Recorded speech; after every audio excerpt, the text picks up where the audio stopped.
Hey, greetings from the bottom of the hillside garden. Today we're going to talk about Nandina domestica. And so I'm kind of panning to give you reference as to where we're looking. And so this is a clump of Nandina domestica right in front of us. Most commonly known as simply Nandina or heavenly bamboo.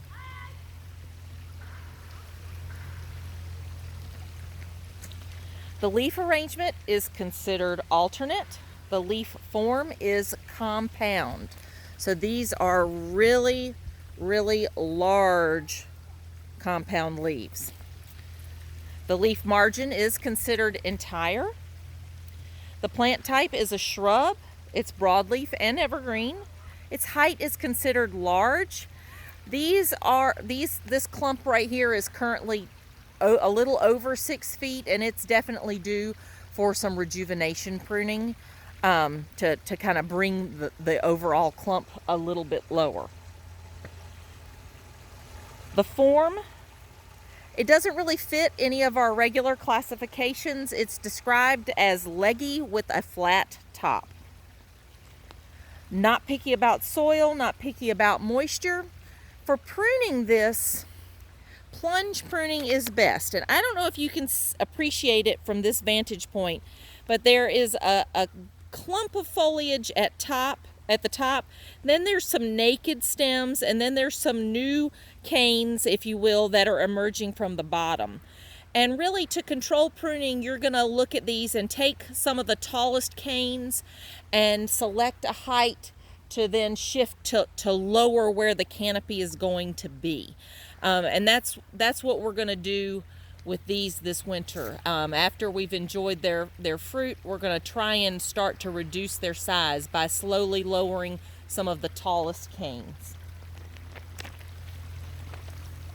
The growth rate is considered average. Exposure to light is considered sun.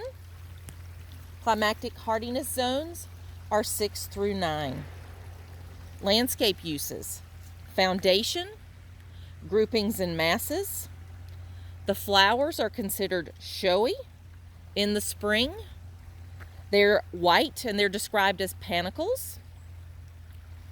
The fruit are considered profuse. They are a berry. And they are red, ripening this time of year. The size is 1/3 of an inch, and they are not edible. Autumn color can be purplish red in winter. We're not quite there yet with these, but we'll take a look when we're together as we deepen into winter. Leaf texture is considered medium. No notable bark characteristics. I'm going to give you 2 cultivars. One is Harbor Dwarf, Harbour.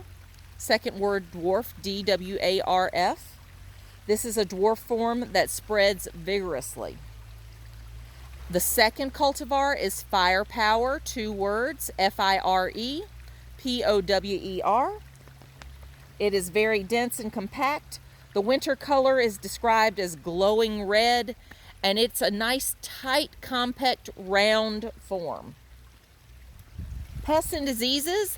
These guys really aren't susceptible to any diseases that I'm aware of. The biggest issue I've had in managing Nandina in the landscape are voles. Voles do like Nandina roots.